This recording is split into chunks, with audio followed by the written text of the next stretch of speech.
వారు దేవుడిని చూస్తారు అని వాక్యం ఉన్నది కదా.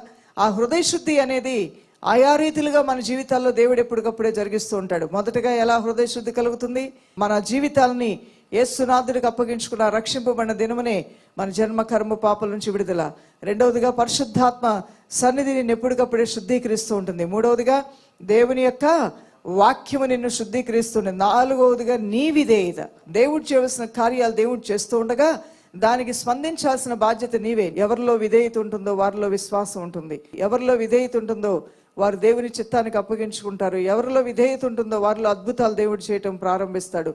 అంటే మన విధేయత మనల్ని నాశనంలో నుండి తప్పిస్తుంది దైవజనమా.